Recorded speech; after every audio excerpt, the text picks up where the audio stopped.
سلام دوستان. خیلی وقت زن و شوهرها به خاطر سوء تفاهم‌های کوچیک از همدیگه دلخور میشن. اما خبر خوب اینه که میشه با چند کار ساده دوباره آرامش و عشق به خونه برگردوند. اولین نکته گوش دادنه. خیلی وقتا ما فکر میکنیم داریم گوش میدیم، اما در واقع منتظریم نوبت خودمون بشه که حرف بزنیم.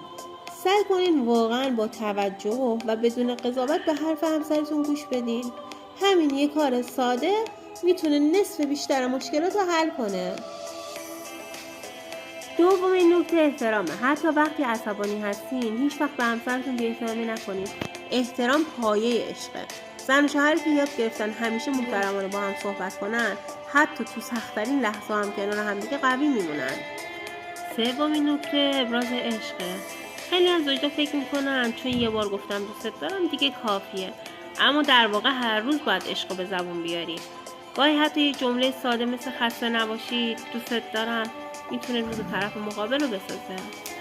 پس یادتون باشه گوش دادن، احترام و ابراز عشق 3 کلید طلایی برای داشتن یه رابطه موفقه. همین الان دنبالم کن تا استاد رابطت بشی.